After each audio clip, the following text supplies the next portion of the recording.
Good morning. This area is called Boulder Flats in the Tonto National Forest.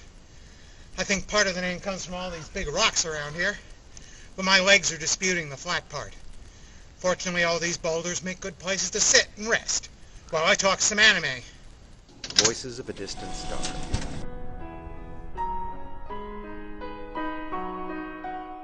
Sometimes the whole far exceeds the sum of its parts. The short sci-fi anime OVA, Voices of a Distant Star, has exactly this kind of gestalt. 4 decades in the future, mankind finds alien ruins on the Mars-Tarsus Plateau, but the entire expedition studying those ruins is wiped out.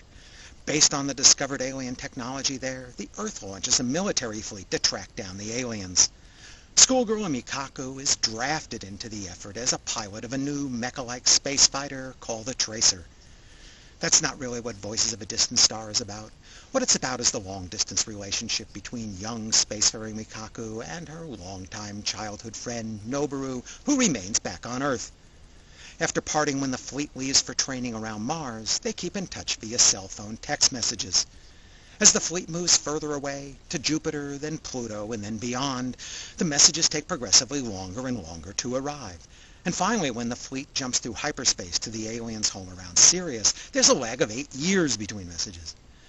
Noboru will eventually grow into a man and still receive a belated email from the still teenage Mikaku sent 8 years prior from Sirius.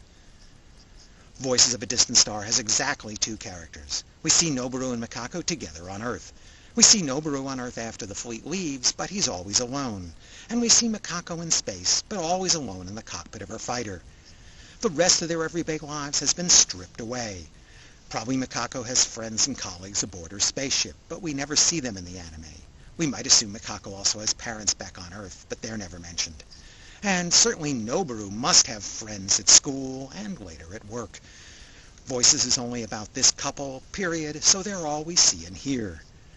The story is told through the messages Mikaku sends home. We hear Mikaku's voice read us her emails, and we listen in on the private soliloquies of both Mikaku and Noboru. Each successive email from Mikaku sounds a little bit lonelier. Taken as a whole, Voices of a Distant Star is an exceptional short video that evokes a strong, sympathetic reaction through its visuals, dialogue, and music. のぼるくん、私は今、太陽系最果ての冥王星にいます。地球を出発してからもう半年。リシテア艦隊は木星からずっと調査を続けてきたんだけど、結局タルシアンの痕跡はまだどこにも見つかっていないの。Voices of a Distant Star was an almost solo project by Makoto Shinkai, who wrote the screenplay and did all the animation himself on his home computer. His self-direction is extremely well managed, creating a very engaging short story that quickly attracts our attention and then fills in the details later with a lot of small flashbacks. Artistically, Shinkai has combined multiple techniques. On Earth, he creates photorealistic urban backgrounds by starting with photographs of real locations and then repainting them in slightly idealized form with incredible detail. That means his backgrounds are invariably static and two-dimensional, which limits his camera movement a bit. He compensates for that static camera by adding dynamic reflections, dancing lights and shadows moving across the scene, and he shifts scenes frequently. He also mixes a number of claustrophobic scenes, a classroom in the corner, or hiding under a shelter from the rain, with wide-open shots of the sky, where phone poles, contrails, rain and snowfall all draw eyes vertically up into the sky.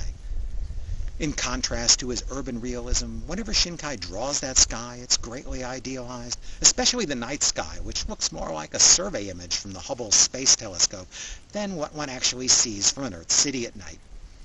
When the anime deals with space scenes, the view opens out.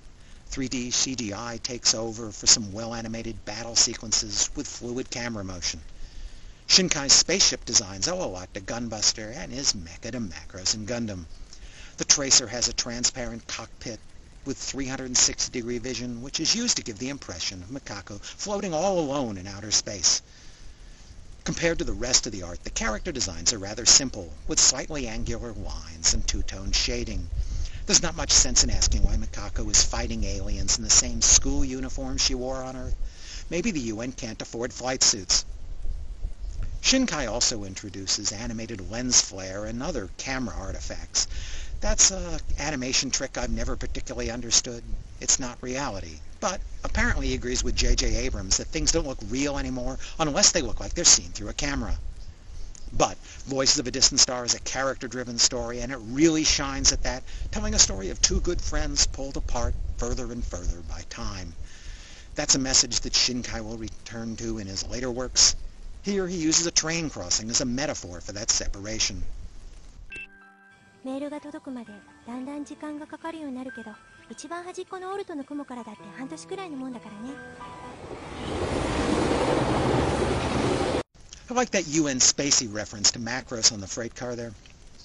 In order for the story to work, Shinkai has envisioned a sci-fi universe where hyperspace jumps are possible only from specific places and in just one direction. Relativistic travel could have provided much the same growing separation as with Haldeman's Forever War novel or the Gunbuster OVAs, but Shinkai makes the possibility of a return to Earth problematic. The music by Teneman includes a single vocal piece that drives the ending, and several different piano and orchestral arrangements of that same tune used throughout the anime. They get a lot of different moods from just one theme. I give Voices of a Distant Star 5 stars. It makes a pleasantly melancholy 25 minutes from the sum of all these parts, the whole soaring far above the minor limitations. I have to comment on ADV Films' dub. They've used a very loose translation, and I think that in such a unique show, where the creator did all the work himself, it might have been better to stick more closely to the original dialogue. That seems an especially egregious choice in an anime where so much of the dialogue is voiced over without showing the characters speaking. Matching lip flaps certainly is not an excuse. The reversioned English dub even manages to mess up some planetary distances at one point. I think it's best to stick with the subtitles myself. ADV's DVD also includes an earlier version of Voices of a Distant Star, voiced by director Shinkai and his fiancée, as well as Shinkai's animated short She and Her Cat. After the anime was released, there was a subsequent manga adaptation of the story. It expanded things a bit to include some additional characters, and even included a few pages of what happened next. It's available translated in English from Tokyo Pop, but I don't think it really adds a whole lot to the experience. The anime is superior. Thanks for watching.